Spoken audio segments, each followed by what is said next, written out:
వనస్థలిపురంలో RS brothers mega shopping mall Akkineni Naga Chaitanya మరియు Sobhita గార్లచే September 26న ఘన ప్రారంభం. మిమ్మల్ని తెర మీద చూడడానికి అందరం ఆరాటపడుతున్నాం. ఎందుకంటే 90s లో లాస్ట్ ఫిల్మ్ మీరు దాదాపు చాలా ఏళ్ళైంది మీరు చేసి. లేదండి, నేను అంటే నాకంటూ నా టాలెంట్కి తగ్గట్టు బ్రేక్ నాకు ఇంకా రాలేదు. అండ్ మహానటిలో చేశాను సావిత్రి మదర్గా, కానీ అసలు దివ్యవాణి క్యారెక్టర్ అది కాదు, అసలు కాదు.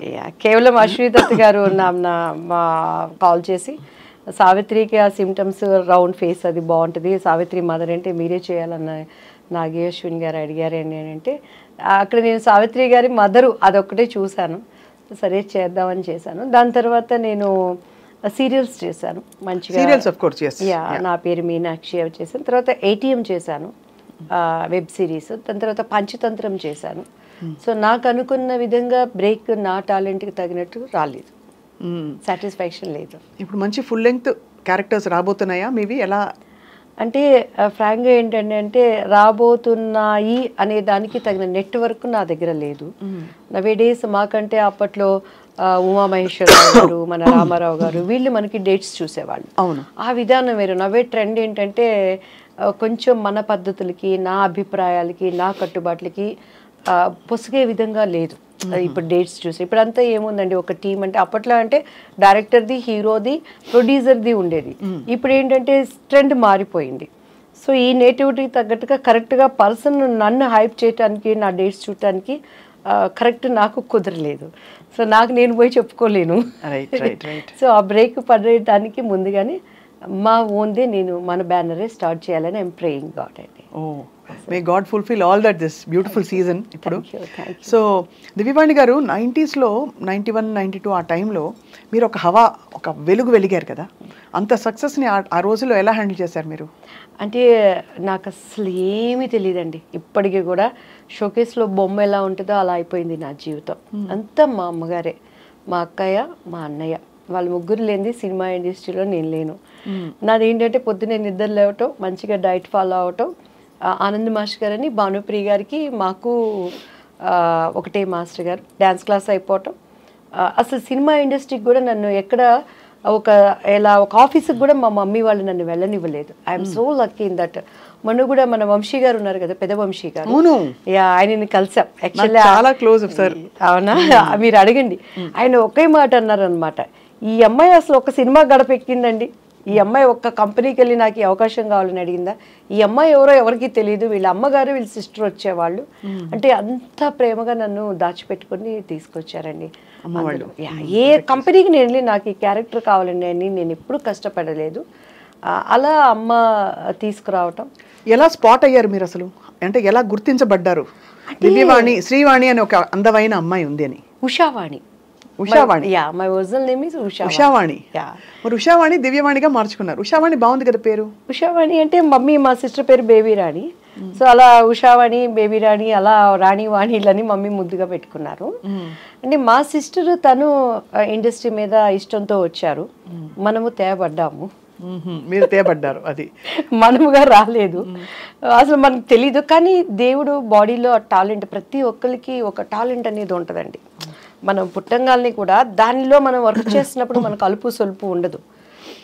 సో కొంతమందికి వంటలు, కొంతమందికి ఇంకా సంథింగ్ అలానే నాలో పుట్టినప్పుడే. ఎందుకంటే నా 8th, 9th స్టాండర్డ్లోనూ 10th అనుకుంటా, 10th స్టాండర్డ్లో మేము ఒక స్కూల్లో స్టేజీ జస్ట్ చేస్తారు కదా ప్రోగ్రామ్, అది మా కాన్వెంట్లో నేను మండోదరి మహిళా మండలిని ఒకటి చేశాను. ఓహో, అప్పుడే 10thలో నేను దానికి మండోదరి అనమాట. నేనే మెయిన్ టీచర్ లాగా. మా టీచర్ క్యారెక్టర్ అంటే ఎంత ఇన్వాల్వ్ అయిపోయి చేశానంటే, అక్కడున్న మాది చిన్నది కాన్వెంట్ తెనాలిలో. మా అందరూ అలా, మా మాస్టర్స్ అందరూ అలా చూస్తున్నారు నా నటన్ని. సో అప్పుడే అది నా బాడీలో ఉందన్నమాట. సో తెలియకుండా రావటం, ఇండస్ట్రీకి అక్కని చూస్తానికి హాలిడేస్కి నేను రావటం, శారద గారిని చూడటానికి నేను వెళ్ళటం, ఆమె చూసి ఈ అమ్మాయి వద్దు, ఈ మీద పెట్టి ఇన్వెస్ట్మెంట్ అనటం. అప్పట్లో మేమందరూ అక్కడే ఉండేవాళ్ళం, పరచూరు గోపాలకృష్ణ గారు, నేను. మొన్న కూడా అంకుల్ వాళ్ళ బిందు వాళ్ళ పాపది, హరితది వాళ్ళ పాపది రేపు 28th ఎంగేజ్మెంట్ అయితే కాల్ చేయగానే ఏమే బుడదానే అని అన్నారు. అంకుల్ చెప్పండి అంటే ఎట్లా నవ్వుతుందో చూడిదని. వాళ్ళ అమ్మాయి కన్నా నేను ఒక 2 years 1 year చిన్నండి బిందు కన్నా. సో ఆ బుడదానా అనేది ఆ ఇంట్లో పిలిచినట్లే అయిపోయింది. ఇట్స్ దేవుడి దయ అండి. ఎక్కడ నేను ఇండస్ట్రీలో ఒక ఎలాంటి ఒక హోమ్లీ అట్మాస్ఫియర్తో కష్టాలు ఉంటాయి, ప్రాబ్లమ్స్ ఉంటాయి. చాలా సినిమాలు నేను కూడా పోగొట్టుకున్నాను. ఆ పెయిన్ కూడా మా పేరెంట్స్ నా వద్దకు రానియకుండా ఒక ఒక ఎలా అంటే కోడి తన పిల్లల్ని రెక్కల కింద ఎలా పెట్టుకుంటుందో భద్రంగా అలా చూసుకున్నారా మిమ్మల్ని? షూటింగ్స్ అని ఆవిడే వచ్చారా? షూటింగ్స్ ఇప్పుడు కూడా స్కూల్కి వెళ్ళాం అనుకోండి, నా పిల్లల్ని దివ్యవాణి మీ పిల్లలు ఎలా ఉన్నారు, కిరణ్ మమ్మీ అనరు, కిరణ్ పాటి నల్లా இருக்காங்களா అంటారు. చెట్నాడు స్కూల్లో కానీ అండ్ వెళమ్మాల్లో కానీ నా పిల్లలు ఏంటంటే పాటి నల్లా இருக்காங்களா, కిరణ్ పాటి ఎప్పుడు, అట్లా మా అమ్మగారే వాళ్ళకి తల్లి అయిపోయింది అనమాట. సో నా బ్యాడ్ ఏంటంటే ఆమెకి కొంచెం అల్జీమర్స్ వచ్చింది. పెద్దవాళ్ళకి ఇప్పుడు బాగా కామన్ గా ఒక వయసు దాటాక అందరికీ అన్ని మర్చిపోతుంది అండ్ మళ్ళీ ఆన్ అండ్ ఆఫ్ గా ఉంటుంది. కానీ ఆమెను ఏమైనా ప్రిపేర్ చేయాలి అని అంటే కిరణ్ వస్తున్నాడు, నా బాబు పేరు కిరణ్ వస్తున్నాడమ్మా అంటే ఎమ్మటే రెడీ అయిపోతుంది అనమాట. కిరణ్ వస్తున్నాడు, నువ్వు డాక్టర్ దగ్గర తీసుకెళ్లాలన్నా ఒక చంటి పిన్నిని ఎలా చూసుకోవాలో అలా చూసుకోవాల్సిన పరిస్థితిలో నో షీజ్. సో ఈ క్రెడిట్ అంతా అమ్మ నా కుటుంబీకులేనండి. దివ్యవాణి గారు, మనం మాట్లాడుకుంటూ ఒక కప్పు కాఫీ టీ తాగుదామా? చాలా బాగుంటుంది. Thank you. నమస్తే అమ్మా, బాగున్నారా? సుగుణమ్మా, అవునా, నేను కూడా అడిగాను. అవును, గుడ్ గుడ్ గుడ్. ఎస్, తాగుతూ మాట్లాడేసేద్దామా? మీరు రాముయిజం గారు, కానీ రాముని మాత్రం మీరు హైప్ చేశారండి, మీకు దెబ్బలేస్తాను నేను తీసుకు. అవునా? ఎందుకు హైప్ చేయడం? ఆయనే హైప్, నేనే హైప్ కాదు అసలు. అటువంటి ఇంట్రెస్ట్ మనం ఎంకరేజ్ చేయకూడదు. ఎందుకు, ఏమి ఇంట్రెస్ట్ లో చూద్దాం, మాట్లాడదాం తప్పకుండా. ఇప్పుడు వద్దులేండి కాంట్రవర్సీ. చెప్తాను కూడా నేను.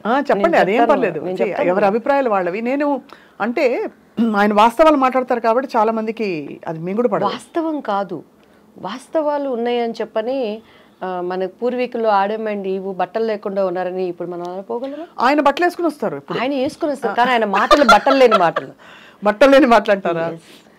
తప్పకుండా అది మాట్లాడదాం ఇప్పుడైతే. సో ఇప్పుడు కంటిన్యూ నాన్న, రోల్ అయిపోతుంది, మనం అన్ని దొరికిపోయాము.